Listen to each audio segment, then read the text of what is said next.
नमस्कार, खबरों के इस बुलेटिन च तुहाडा स्वागत है। मैं हाँ गीता सक्सेना। पहला पेश ने चौंकिया खबरां। शहरी हवाबाजी बारे केंद्रीय मंत्री हरदीप सिंह पुरी ने कहा है कि भारत अगस्त तो पहला कौमांतरी हवाई उड़ानां नूं मुड़ शुरू करने की कोशिश करेगा। 25 मई तो शुरू होने वाली घरेलू हवाई उड़ानां लई टिकटां की बुकिंग शुरू।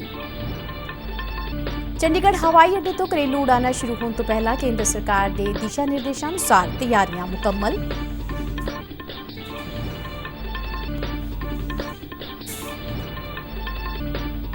भारतीय रेलवे वालों हुण तक 2600 श्रमिक विशेष रेल गड्डियां राही कोई 36 लाख प्रवासियों ने उन्होंने गृह सूबਿਆਂ तक पहुंचाया गया। रेलवे बोर्ड के चेयरमैन अनुसार पिछले कोई 4 दिनों तो रोजाना औसतन 260 श्रमिक विशेष रेल गड्डियां चलाई गई। देश भर के रेल टिकटों की बुकिंग लिए 1000 टिकट काउंटर खोले गए। सनअतां बारे केंद्रीय राज मंत्री सोम प्रकाश अनुसार सरकार इस वेले चीन विच बंद होईयां सनअतां दे भारत विच प्रवेश दीआं कोशिशां कर रही है।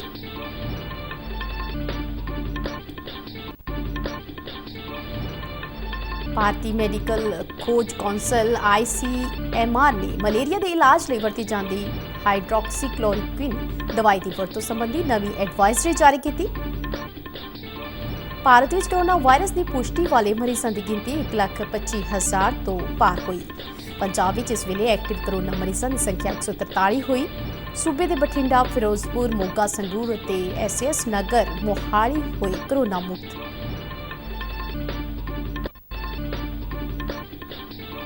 कौमांतरी क्रिकेट कौंसल ने अंतरराष्ट्रीय क्रिकेट मुड़ शुरू करने संबंधी व्यापक दिशा निर्देश जारी किए। हुण खबरां विस्तार नाल। केंद्रीय शहरी हवाबाजी मंत्री हरदीप सिंह पुरी ने कहा है कि भारत अगस्त महीने तो पहला काफ़ी हद तक कौमांतरी उड़ानां नूं मुड़ शुरू करने की कोशिश करेगा। हरदीप सिंह पुरी का यह बयान 25 मई सोमवार तो देश के अंशिक तौर पर घरेलू उड़ानां शुरू करने के ऐलान तो बाद आया है। आज फेसबुक के लाइव सैशन दौरान हवाबाजी मंत्री ने कहा कि जे पूर्ण तौर पर नहीं तो घट्टो घट्ट चंगी खासी गिनती के अंतरराष्ट्रीय हवाई सेवावां अगस्त जां सितंबर तो पहला शुरू किए जाने बारे वो आसवंद ने। उन्हें कहा कि वो इस वास्ते एक निश्चित तारीख तो नहीं दे सकते, पर यह सब कुछ स्थिति पर निर्भर करेगा।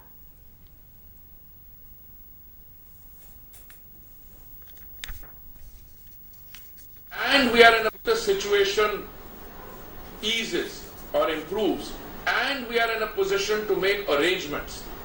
So far, Vande Bharat has moved very well. I'm confident that domestic flights, when they start on Monday, they will also proceed well. But so my answer to that question is, why August, September? Let us at least in this interaction say that we must have a more ambitious goal. Why not start by June middle or end June or July? ਵੱਖ-ਵੱਖ ਹਵਾਈ ਸੇਵਾ ਕੰਪਨੀਆਂ ਨੇ 25 ਮਈ ਤੋਂ ਮੁੜ ਸ਼ੁਰੂ ਹੋਣ ਵਾਲੀ ਘਰੇਲੂ ਉਡਾਨ ਸੇਵਾ ਲਈ ਕਮਰ ਕੱਸ ਲਈ ਹੈ। ਅੱਜ ਤੋਂ ਇਹਨਾਂ ਕੰਪਨੀਆਂ ਵੱਲੋਂ ਟਿਕਟਾਂ ਦੀ ਬੁਕਿੰਗ ਸ਼ੁਰੂ ਕਰ ਦਿੱਤੀ ਗਈ। ਕੰਪਨੀਆਂ ਨੇ ਆਪਣੀਆਂ ਵੈਬਸਾਈਟਾਂ ਤੋਂ ਬੁਕਿੰਗ ਬਾਰੇ ਜਾਣਕਾਰੀ ਉਪਲਬਧ ਕਰਵਾਈ ਹੈ। एयर इंडिया वालों अगले 3 महीनों लिए हर हफ्ते 8,000 तो वध घरेलू उड़ानां चलाईयां जाणगियां। शहरी हवाबाजी मंत्रालय ने कहा कि घरेलू उड़ान सेवावां लई घट्टो घट्ट ते वध तो वध किराया सीमा तय कर दी गई है। कोविड-19 कारण लगे लॉकडाउन करके हवाई सेवावां मुलतवी कर दित्तियां गईयां सन अते हुण कोई 2 महीने के वक्फे तो बाद ये मुड़ शुरू होणगियां।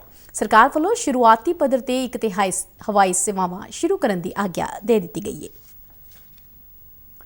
देश के बाकी कई हवाई अड्डियां वांग मोहाली कौमांतरी हवाई अड्डे तो भी आउंदे सोमवार तो घरेलू उड़ानां शुरू होणगियां, जिस वास्ते मुकम्मल तैयारियां कीतियां गईयां ने। भारत सरकार वालों घरेलू उड़ानां शुरू करने संबंधी जारी दिशा निर्देशां अनुसार सारे कदम चुके जा रहे हैं। भावें इस हवाई अड्डे ते पहलों ही वंदे भारत मिशन तहत कौमांतरी हवाई उड़ानां राहीं मुसाफिरां दा पहुंचना शुरू हो गया है, पर घरेलू उड़ानां शुरू होने दे नाल इत्थे रौनक होर वध जाएगी। लोगों की आवाजाही दे विच संभावित वाधे के मद्देनज़र हवाई अड्डा प्रशासन वालों वड्डे पद्धर ते कदम चुके गए ने। एयरपोर्ट के CEO अजय कुमार ने दस्सिया कि शुरुआती तौर पर कुल 65 घरेलू उड़ानां चों 1/3 उड़ानां ही शुरू कीतियां जाणगियां। इन्हां विच बेंगलुरु, मुंबई, अहमदाबाद ते दिल्ली लई पहलों ही प्रवानित उड़ानां तो इलावा श्रीनगर, लेह अते धर्मशाला समेत कुछ होर उड़ानां भी शुरू कीतियां जा सकदियां ने। उन्हें कहा कि शुरुआत विच वधेरे मुसाफिर आ सकदे ने, क्योंकि देश के ਵੱਖ-ਵੱਖ हिस्सों के विच कई थाईं लोग लॉकडाउन के कारण फसे हुए ने। कुछ दिनों तो बाद घरेलू उड़ानां दे विच मुसाफिरां की गिनती दे विच कमी आ सकती है। ਅਜੇ ਕੁਮਾਰ ਨੇ ਦੱਸਿਆ ਕਿ ਸਰਕਾਰ ਦੇ ਦਿਸ਼ਾ ਨਿਰਦੇਸ਼ਾਂ ਅਤੇ ਸੁਰੱਖਿਆ ਨਿਯਮਾਂ ਦੇ ਮੱਦੇਨਜ਼ਰ ਸਾਰੇ ਹਵਾਈ ਅੱਡੇ ਨੂੰ ਸਮੇਂ-ਸਮੇਂ ਤੇ ਸੈਨੀਟਾਈਜ਼ ਕੀਤਾ ਜਾ ਰਿਹਾ ਹੈ। ਹਵਾਈ ਜਹਾਜ਼ਾਂ ਨੂੰ ਮੁਸਾਫਿਰ ਤੇ ਜਹਾਜ਼ ਤੇ ਚੜ੍ਹਨ ਤੋਂ ਪਹਿਲਾਂ ਅਤੇ ਇੱਥੇ ਆਉਣ ਵਾਲੀਆਂ ਉਡਾਨਾਂ 'ਚੋਂ ਮੁਸਾਫਿਰ ਦੇ ਉਤਰਨ ਤੋਂ ਬਾਅਦ ਹਵਾਈ ਜਹਾਜ਼ਾਂ ਨੂੰ ਪੂਰੀ ਤਰ੍ਹਾਂ ਸੈਨੀਟਾਈਜ਼ ਕੀਤਾ ਜਾਂਦਾ ਹੈ। ਇਸ ਤੋਂ ਇਲਾਵਾ ਮੋਹਾਲੀ ਦੇ ਸਿਹਤ ਵਿਭਾਗ ਦੀ ਟੀਮ ਵੱਲੋਂ ਇੱਥੇ ਆਉਣ ਅਤੇ ਜਾਣ ਵਾਲੇ ਮੁਸਾਫਿਰਾਂ ਦੀ ਸਿਹਤ ਦੀ ਜਾਂਚ ਕੀਤੀ ਜਾਵੇਗੀ। ਸੀਈਓ ਨੇ ਦੱਸਿਆ ਕਿ ਟਿਕਟਾਂ ਦੀ ਬੁਕਿੰਗ ਸਿਰਫ ਇੰਟਰਨੈਟ ਤੇ ਹੀ ਹੋਵੇਗੀ ਅਤੇ ਹਵਾਈ ਅੱਡੇ ਦੇ ਕੋਈ ਕਾਊਂਟਰ ਬੁਕਿੰਗ ਜਾਂ ਇਸ ਤਰ੍ਹਾਂ ਦਾ ਹੋਰ ਅਮਲ ਨਹੀਂ ਹੋਵੇਗਾ। ਮੁਸਾਫਿਰਾਂ ਦਾ ਬੈਗੇਜ ਦਾਖਲਾ ਗੇਟ ਤੇ ਹੀ ਲੈ ਲਿਆ ਜਾਵੇਗਾ ਅਤੇ ਹਰ ਤਰ੍ਹਾਂ ਦੀਆਂ ਟਿਕਟਾਂ ਬਾਰੇ ਜਾਣਕਾਰੀ ਮੋਬਾਈਲ, ਈਮੇਲ ਅਤੇ SMS ਸੇਵਾਵਾਂ ਰਾਹੀਂ ਦਿੱਤੀ ਜਾਵੇਗੀ। ਉਨ੍ਹਾਂ ਦੱਸਿਆ ਕਿ ਮੁਸਾਫਿਰਾਂ ਨੂੰ ਉਡਾਨ ਦੇ ਨਿਰਧਾਰਤ ਸਮੇਂ ਤੋਂ 4 ਘੰਟੇ ਪਹਿਲਾਂ 에ਅਰਪੋਰਟ ਤੇ ਆਉਣਾ ਹੋਵੇਗਾ ਅਤੇ ਉਡਾਨ ਸ਼ੁਰੂ ਹੋਣ ਤੋਂ 2 घंटे ਪਹਿਲਾਂ ਮੁਸਾਫਿਰਾਂ ਦਾ ਚੈੱਕ ਇਨ ਹੋਵੇਗਾ। 65 फ्लाइट के करीब थी, तो शुरू में 20 से 22 फ्लाइट हम शुरू करेंगे और धीरे धीरे करके ग्रेजुअली इंक्रीज होती चली जाएंगी based on market demand, airline convenience and availability of fleet and all those things.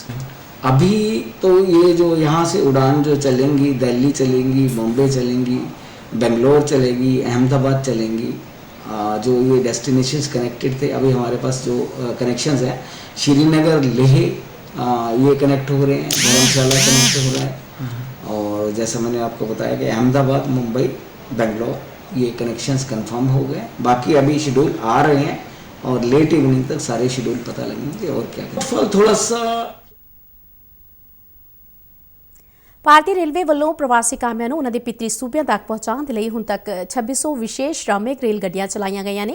Railway board ਦੇ ਚੇਅਰਮੈਨ ਵਿਨੋਦ ਕੁਮਾਰ ਯਾਦਵ ਨੇ ਪ੍ਰੈਸ ਕਾਨਫਰੰਸ ਦੌਰਾਨ ਦੱਸਿਆ ਕਿ ਹੁਣ ਤੱਕ 36 ਲੱਖ ਯਾਤਰੀਆਂ ਨੂੰ ਉਹਨਾਂ ਦੇ ਗ੍ਰਹਿ ਸੂਬਿਆਂ ਤੱਕ ਭੇਜਿਆ ਗਿਆ ਹੈ ਤੇ ਰੇਲਵੇ ਵੱਲੋੋਂ ਕਈ ਸੂਬਿਆਂ ਦੇ ਵਿੱਚ ਵੀ ਰੇਲ ਸੇਵਾ ਮੁਹੱਈਆ ਕਰਵਾਈ ਗਈ ਹੈ, ਜਿਸ ਰਾਹੀਂ 10 ਲੱਖ ਯਾਤਰੀ ਆਪਣੇ ਪਿਤਰੀ ਟਿਕਾਣਿਆਂ ਤੱਕ ਪਹੁੰਚੇ ਨੇ। ਉਹਨਾਂ ਦੱਸਿਆ ਕਿ ਯੂਪੀ ਅਤੇ ਬਿਹਾਰ ਲਈ 80% ਸ਼੍ਰਮਿਕ ਰੇਲਾਂ ਚਲਾਈਆਂ ਗਈਆਂ। ਯਾਦਵ ਨੇ ਦੱਸਿਆ ਕਿ ਮਜ਼ਦੂਰਾਂ ਦੀ ਨਿਕਾਸੀ ਨੂੰ ਧਿਆਨ ਵਿੱਚ ਰੱਖਦਿਆਂ ਰੇਲਵੇ ਵੱਲੋਂ ਪਿਛਲੇ 4 ਦਿਨਾਂ ਤੋਂ ਰੋਜ਼ਾਨਾ ਔਸਤਨ 260 ਸ਼੍ਰਮਿਕ ਰੇਲ ਗੱਡੀਆਂ ਚਲਾਈਆਂ ਜਾ ਰਹੀਆਂ ਨੇ। ਉਹਨਾਂ ਦੱਸਿਆ ਕਿ ਦੇਸ਼ ਭਰ ਦੇ ਵਿੱਚ ਰੇਲ ਟਿਕਟਾਂ ਦੀ ਬੁਕਿੰਗ ਲਈ 1000 ਟਿਕਟ ਕਾਊਂਟਰ ਖੋਲੇ ਗਏ ਨੇ। ਉਹਨਾਂ ਦੱਸਿਆ ਕਿ ਰੇਲਵੇ ਸਟੇਸ਼ਨਾਂ ਅਤੇ ਰੇਲਾਂ ਦੇ ਵਿੱਚ ਸਰੀਰਕ ਦੂਰੀ ਦੇ ਨਿਯਮਾਂ ਨੂੰ ਯਕੀਨੀ ਬਣਾਇਆ ਜਾ ਰਿਹਾ ਹੈ। ਰੇਲਵੇ ਦੇ ਕੋਵਿਡ ਕੋਚਾਂ ਬਾਰੇ ਜਾਣਕਾਰੀ ਦਿੰਦਿਆਂ ਉਹਨਾਂ ਕਿਹਾ ਕਿ 50% ਕੋਚਾਂ ਨੂੰ ਸ਼੍ਰਮਿਕ ਰੇਲਾਂ ਵਿੱਚ ਵਰਤਿਆ ਗਿਆ ਹੈ, ਜਦਕਿ 50% ਲੋੜ ਪੈਣ ਤੇ ਵਰਤੋਂ ਲਈ ਵਾਧੂ ਰੱਖੇ ਗਏ ਨੇ। ਰੇਲਵੇ ਵੱਲੋਂ ਮਜ਼ਦੂਰਾਂ ਨੂੰ ਭੋਜਨ ਦੇ 47 ਲੱਖ ਪੈਕੇਟ ਮੁਫਤ ਉਪਲਬਧ ਕਰਵਾਏ ਗਏ ਨੇ। जो इंडियन रेलवेज ने इनिशिएटिव्स लिए हैं ड्यूरिंग कोविड-19 उसके बारे में एक प्रस्तुति करूंगा। सबसे पहले जो श्रमिक स्पेशल ट्रेन के बारे में, जैसे पुनिया ने बताया कि 1 मई को भारत सरकार ने लॉकडाउन के दौरान ही ये निर्णय लिया कि जो हमारे श्रमिक भाई बहन हैं उनको हम रेलों के द्वारा उनके गंतव्य स्थान तक पहुंचाएं और इसके लिए राज्य सरकारों से समन्वय स्थापित करके रेलवे ने अपने नोडल ऑफिसर से अपॉइंट किए, राज्य सरकारों ने अपने नोडल ऑफिसर से अपॉइंट किए और एक जो एलॉबरेट सोशल डिस्टेंसिंग का प्रोटोकॉल है, हाइजीन का प्रोटोकॉल है और स्क्रीनिंग का प्रोटोकॉल है, जिससे कि वो केवल एसिम्प्टोमेटिक लोग ही ट्रेवल करें और जो भी ट्रेवल करें वो फेस मास्क लगा के ट्रेवल करें। ये सब सारा protocol follow. Mohali railway station ਤੋਂ ਅੱਜ 1600 ਪ੍ਰਵਾਸੀ ਮਜ਼ਦੂਰਾਂ ਨੂੰ ਲੈ ਕੇ ਸ਼੍ਰਮਿਕ ਵਿਸ਼ੇਸ਼ ਰੇਲ ਗੱਡੀਆਂ ਬਿਹਾਰ ਦੇ ਪਾਗਲਪੁਰ ਲਈ ਰਵਾਨਾ ਹੋਈ। ਰੇਲ ਗੱਡੀ ਵਿੱਚ ਚੜ੍ਹਨ ਤੋਂ ਪਹਿਲਾਂ ਪ੍ਰਵਾਸੀ ਮਜ਼ਦੂਰਾਂ ਦੀ ਸਿਹਤ ਪ੍ਰੋਟੋਕੋਲ ਅਨੁਸਾਰ ਡਾਕਟਰੀ ਜਾਂਚ ਕੀਤੀ ਗਈ। ਪ੍ਰਸ਼ਾਸਨ ਵੱਲੋਂ ਪ੍ਰਵਾਸੀਆਂ ਖਾਸ ਕਰਕੇ ਮਹਿਲਾਵਾਂ, ਬਜ਼ੁਰਗਾਂ ਤੇ ਬੱਚਿਆਂ ਨੂੰ ਭੋਜਨ ਦੇ ਪੈਕੇਟ, ਪਾਣੀ ਅਤੇ ਬਿਸਕਿਟ ਆਦਿ ਦੇ ਕੇ ਗੱਡੀਆਂ ਵਿੱਚ ਚੜਾਇਆ ਗਿਆ। ਪ੍ਰਵਾਸੀ ਮਜ਼ਦੂਰਾਂ ਨੇ ਉਹਨਾਂ ਦੇ ਘਰੀਂ ਪਹੁੰਚਾਉਣ ਦੇ ਲਈ ਸਰਕਾਰਾਂ ਦਾ ਤਹਿ ਦਿਲੋਂ ਧੰਨਵਾਦ ਕੀਤਾ। ਇੱਕ ਨਵੀਂ ਪਹਿਲਕਦਮੀ ਤਹਿਤ ਮੋਹਾਲੀ ਦੇ 11 ਫੇਸ ਸਥਿਤ ਸਿਵਲ ਡਿਸਪੈਂਸਰੀ ਦੇ ਸਟਾਫ ਵੱਲੋਂ ਪ੍ਰਵਾਸੀਆਂ ਨੂੰ ਹੋਮਿਓਪੈਥਿਕ ਇਮਿਊਨ ਬੂਸਟਰ ਦਵਾਈ ਵੰਡੀ ਗਈ। ਸਨਅਤਾਂ ਬਾਰੇ ਕੇਂਦਰੀ ਰਾਜ ਮੰਤਰੀ ਸੋਮ ਪ੍ਰਕਾਸ਼ ਨੇ ਕਿਹਾ ਕਿ ਚੀਨ ਵਿੱਚ ਕਾਫੀ ਸਾਰੀਆਂ ਸਨਅਤਾਂ ਦੇ ਬੰਦ ਹੋਣ ਤੋਂ ਬਾਅਦ ਭਾਰਤ ਸਰਕਾਰ ਇਨ੍ਹਾਂ ਸਨਅਤੀ ਇਕਾਈਆਂ ਨੂੰ ਭਾਰਤ ਦੇ ਵਿੱਚ ਲਿਆਉਣ ਦੀਆਂ ਕੋਸ਼ਿਸ਼ਾਂ ਵਿੱਚ ਹੈ। ਅੱਜ ਹੁਸ਼ਿਆਰਪੁਰ ਵਿੱਚ ਪੱਤਰਕਾਰਾਂ ਨਾਲ ਗੱਲਬਾਤ ਕਰਦਿਆਂ ਸੋਮ ਪ੍ਰਕਾਸ਼ ਨੇ ਕਿਹਾ ਕਿ ਸਰਕਾਰ ਚਾਹੁੰਦੀ ਹੈ ਕਿ ਭਾਰਤ ਸਨਅਤਾਂ ਲਗਾਉਣ ਦੇ ਲਈ ਇੱਕ ਆਕਰਸ਼ਕ ਟਿਕਾਣੇ ਦੇ ਤੌਰ ਤੇ ਵਿਕਸਿਤ ਹੋਵੇ। ਉਹਨੇ ਕਿਹਾ ਕਿ ਇਸ ਮਕਸਦ ਲਈ ਸਿੰਗਲ ਵਿੰਡੋ ਸਿਸਟਮ ਸ਼ੁਰੂ ਕੀਤਾ ਗਿਆ ਹੈ। ਇਸ ਤੋਂ ਇਲਾਵਾ ਸਨਅਤ ਨੀਤੀ, ਨਿਵੇਸ਼ ਨੀਤੀ, ਵਪਾਰ ਨੀਤੀ ਸਮੇਤ ਵੱਖ-ਵੱਖ ਹੋਰ ਨੀਤੀਆਂ ਵਿੱਚ ਸੋਧ ਕੀਤੀ ਜਾ ਰਹੀ ਹੈ।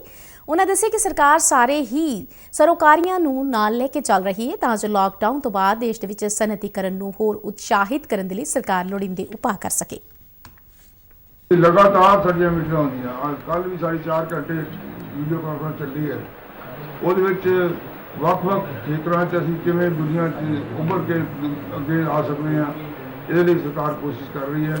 ਔਰ ਕਿਸ ਤਰ੍ਹਾਂ ਜਿੱਦਾਂ ਬਹੁਤ ਸਾਰੀਆਂ ਇੰਡਸਟਰੀਜ਼ ਚਾਈਨਾ 'ਚ ਬੰਦ ਹੋ ਰਹੀਆਂ, ਉਹਨਾਂ ਨੂੰ ਕਿਸ ਪਾਸੇ ਨਵੀਂ ਇੰਡਸਟਰੀ ਲੱਗ ਸਕੇ ਇਹਦਾ ਕੋਸ਼ਿਸ਼ ਕਰ ਰਹੇ ਨੇ। ਔਰ ਇਹ ਲਈ ਹਰ ਸੰਭਵ ਯਤਨ ਕੀਤਾ ਜਾ ਰਿਹਾ, ਚਾਹੇ ਬੰਗਲਾਦੇਸ਼ ਹੋਵੇ, ਚਾਹੇ ਵੀਅਤਨਾਮ ਹੋਵੇ ਜਾਂ ਕੋਈ ਹੋਰ ਸਟੇਟ ਦੇਸ਼ ਜਿੱਥੇ ਇੰਡਸਟਰੀ ਬਹੁਤ ਹੀ ਸ਼ਿਫਟ ਹੋ ਰਹੀ ਹੈ। ਉਹ ਅਸੀਂ ਚਾਹੁੰਦੇ ਇੰਡੀਆ ਇੱਕ ਡੈਸਟੀਨੇਸ਼ਨ ਬਣੇ, ਸਭ ਤੋਂ ਵੱਡੀ attraction. Indian council of medical research ਨੇ ਮਲੇਰੀਆ ਦੇ ਇਲਾਜ ਦੇ ਲਈ ਵਰਤੀ ਜਾਂਦੀ ਦਵਾਈ ਹਾਈਡਰੋਕਸੀ ਕਲੋਰੋਕੁਈਨ ਦੀ ਵਰਤੋਂ ਸੰਬੰਧੀ ਨਵੀਂ ਐਡਵਾਈਜ਼ਰੀ ਜਾਰੀ ਕੀਤੀ ਹੈ। ਇਸ ਮੁਤਾਬਕ ਦਵਾਈ ਦੀ ਵਰਤੋਂ ਦਾ ਦਾਇਰਾ ਵਧਾਇਆ ਗਿਆ ਹੈ। ਐਡਵਾਈਜ਼ਰੀ ਮੁਤਾਬਕ ਕੋਵਿਡ-19 ਮਹਾਮਾਰੀ ਦੀ ਰੋਕਥਾਮ ਦੇ ਲਈ ਪਹਿਲੀ ਕਤਾਰ ਵਿੱਚ ਲੱਗੇ ਕਰੋਨਾ ਯੋਧਿਆਂ ਨੂੰ ਇਹ ਦਵਾਈ ਇਹਤਿਆਤੀ ਤੌਰ ਤੇ ਦਿੱਤੀ ਜਾਣ ਦੀ ਸਿਫਾਰਿਸ਼ ਕੀਤੀ ਗਈ ਹੈ। ਕੌਂਸਲ ਨੇ ਕਿਹਾ ਕਿ ਸਿਹਤ ਸੰਭਾਲ ਕਰਮਚਾਰੀਆਂ, ਸੀਮਤ ਜ਼ੋਨਾਂ ਦੇ ਵਿੱਚ ਤੈਨਾਤ ਅਮਲੇ ਅਤੇ ਸੁਰੱਖਿਆ ਲਈ ਤੈਨਾਤ ਪੁਲਿਸ ਕਰਮੀਆਂ ਦੇ ਵਿੱਚ ਕਰੋਨਾ ਵਾਇਰਸ ਦੇ ਲੱਛਣ ਵਿਖਾਈ ਨਾ ਦੇਣ ਤੇ ਵੀ ਹਾਈਡਰੋਕਸੀ ਕਲੋਰੋਕੁਈਨ ਦਿੱਤੀ ਜਾ ਸਕਦੀ ਹੈ। ICMR ਵੱਲੋਂ ਐਡਵਾਈਜ਼ਰੀ ਦੇ ਵਿੱਚ ਇਹ ਵੀ ਕਿਹਾ ਗਿਆ ਹੈ ਕਿ ਇਸ ਦਵਾਈ ਦੀ ਵਰਤੋਂ ਦੇ ਨਾਲ ਇਹ ਨਿਸ਼ਚਿਤ ਨਹੀਂ ਕੀਤਾ ਜਾ ਸਕਦਾ ਕਿ ਇਸ ਨੂੰ ਖਾਣ ਵਾਲਾ ਕਰੋਨਾ ਵਾਇਰਸ ਤੋਂ ਸੁਰੱਖਿਅਤ ਹੋ ਗਿਆ ਹੈ, ਬਲਕਿ ਇਸ ਦਵਾਈ ਦੀ ਵਰਤੋਂ ਤੋਂ ਬਾਅਦ ਵੀ ਸੁਰੱਖਿਆ ਸਾਵਧਾਨੀਆਂ ਵਰਤਣ ਦੀ ਲੋੜ ਹੋਵੇਗੀ। ਨਿਰਦੇਸ਼ਾਂ ਮੁਤਾਬਕ 15 ਸਾਲ ਦੀ ਉਮਰ ਤੋਂ ਘੱਟ ਬੱਚਿਆਂ, ਗਰਭਵਤੀ ਮਹਿਲਾਵਾਂ ਅਤੇ ਦੁੱਧ ਪਿਆਉਣ ਵਾਲੀਆਂ ਮਾਵਾਂ ਨੂੰ ਹਾਈਡਰੋਕਸੀ ਕਲੋਰੋਕੁਈਨ ਦਵਾਈ ਨਾ ਦੇਣ ਦੀ ਸਿਫਾਰਿਸ਼ ਕੀਤੀ ਗਈ ਹੈ। ਦੇਸ਼ ਵਿੱਚ ਕਰੋਨਾ ਵਾਇਰਸ ਦੀ ਪੁਸ਼ਟੀ ਵਾਲੇ ਮਾਮਲਿਆਂ ਵਿੱਚ ਤੇਜ਼ ਵਾਧਾ ਲਗਾਤਾਰ ਜਾਰੀ ਹੈ। ਪਿਛਲੇ 24 ਘੰਟਿਆਂ ਦੌਰਾਨ ਦੇਸ਼ ਦੇ ਵਿੱਚ 6,694 ਨਵੇਂ ਮਾਮਲੇ ਦਰਜ ਹੋਏ, ਜਿਸ ਨਾਲ ਹੁਣ ਦੇਸ਼ ਭਰ ਦੇ ਵਿੱਚ ਕੋਵਿਡ-19 ਦੀ ਪੁਸ਼ਟੀ ਵਾਲੇ ਮਰੀਜ਼ਾਂ ਦੀ ਗਿਣਤੀ 1,25,000 ਤੋਂ ਟੱਪ ਗਈ ਹੈ। ਕੇਂਦਰੀ ਸਿਹਤ ਮੰਤਰਾਲੇ ਦੇ ਇੱਕ ਅਧਿਕਾਰੀ ਨੇ ਨਵੀਂ ਦਿੱਲੀ ਵਿੱਚ ਦੱਸਿਆ ਕਿ ਪਿਛਲੇ 24 ਘੰਟਿਆਂ ਦੌਰਾਨ ਦੇਸ਼ ਦੇ ਵਿੱਚ ਕੋਵਿਡ-19 ਕਾਰਨ 137 ਮੌਤਾਂ ਹੋਈਆਂ, ਜਿਸ ਨਾਲ ਹੁਣ ਤੱਕ ਇਸ ਮਹਾਮਾਰੀ ਦੇ ਨਾਲ ਮਰਨ ਵਾਲਿਆਂ ਦੀ ਗਿਣਤੀ 3,720 ਤੱਕ ਪਹੁੰਚ ਗਈ ਹੈ। ਮਹਾਰਾਸ਼ਟਰ ਸੂਬਾ ਕਰੋਨਾ ਵਾਇਰਸ ਦੇ ਨਾਲ ਸਭ ਤੋਂ ਵੱਧ ਪ੍ਰਭਾਵਿਤ ਹੈ, ਜਿੱਥੇ ਹੁਣ ਤੱਕ ਕਰੋਨਾ ਵਾਇਰਸ ਦੇ 44,582 ਮਾਮਲੇ ਸਾਹਮਣੇ ਆਏ ਅਤੇ ਹੁਣ ਤੱਕ 1,517 ਵਿਅਕਤੀਆਂ ਦੀ ਮੌਤ ਹੋਈ। ਇਸ ਤੋਂ ਇਲਾਵਾ ਤਾਮਿਲਨਾਡੂ, ਗੁਜਰਾਤ, ਦਿੱਲੀ, ਰਾਜਸਥਾਨ, ਮੱਧ ਪ੍ਰਦੇਸ਼ ਅਤੇ ਉੱਤਰ ਪ੍ਰਦੇਸ਼ ਵੀ ਕਰੋਨਾ ਵਾਇਰਸ ਨਾਲ ਕਾਫੀ ਜ਼ਿਆਦਾ ਪ੍ਰਭਾਵਿਤ ਨੇ। ਇੱਧਰ ਪੰਜਾਬ ਵਿੱਚ ਹੁਣ ਤੱਕ ਕੋਵਿਡ-19 ਦੀ ਪੁਸ਼ਟੀ ਵਾਲੇ 2,029 ਮਾਮਲੇ ਸਾਹਮਣੇ ਆਏ, ਪਰ ਚੰਗੀ ਗੱਲ ਇਹ ਹੈ ਕਿ ਇਹਨਾਂ ਵਿੱਚੋਂ 1,847 ਮਰੀਜ਼ ਸਿਹਤਯਾਬ ਹੋ ਕੇ ਆਪਣੇ ਘਰੇ ਪਰਤ ਚੁੱਕੇ ਨੇ ਅਤੇ ਹੁਣ ਸੂਬੇ ਦੇ ਵਿੱਚ ਕਰੋਨਾ ਵਾਇਰਸ ਦੇ ਸਿਰਫ 143 ਐਕਟਿਵ ਮਰੀਜ਼ ਮੌਜੂਦ ਨੇ। ਸੂਬੇ ਦੇ 5 ਜ਼ਿਲ੍ਹੇ ਬਠਿੰਡਾ, ਫਿਰੋਜ਼ਪੁਰ, ਮੋਗਾ, ਸੰਗਰੂਰ, SS ਨਗਰ, ਮੋਹਾਲੀ ਇਸ ਵੇਲੇ ਕਰੋਨਾ ਮੁਕਤ ਨੇ, ਜਦਕਿ ਕਈ ਜ਼ਿਲ੍ਹੇ ਅਜਿਹੇ ਵੀ ਨੇ ਜਿੱਥੇ ਕਰੋਨਾ ਵਾਇਰਸ ਦੇ ਇੱਕਾ-ਦੁੱਕਾ ਐਕਟਿਵ ਮਾਮਲੇ ਨੇ। ਪੰਜਾਬ ਵਿੱਚ ਹੁਣ ਤੱਕ ਕਰੋਨਾ ਵਾਇਰਸ ਕਾਰਨ 39 ਮੌਤਾਂ ਹੋਈਆਂ ਨੇ।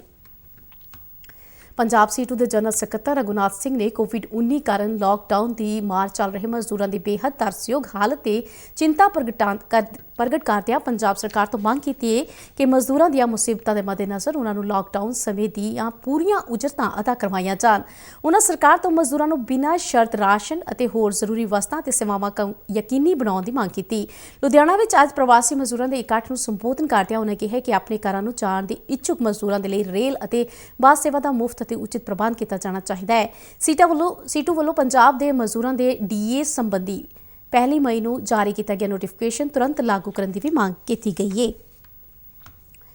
ਕੌਮਾਂਤਰੀ ਕ੍ਰਿਕਟ ਕੌਂਸਲ ਨੇ ਅੰਤਰਰਾਸ਼ਟਰੀ ਕ੍ਰਿਕਟ ਨੂੰ ਮੁੜ ਸ਼ੁਰੂ ਕਰਨ ਸੰਬੰਧੀ ਵਿਆਪਕ ਦਿਸ਼ਾ ਨਿਰਦੇਸ਼ ਜਾਰੀ ਕੀਤੇ ਨੇ।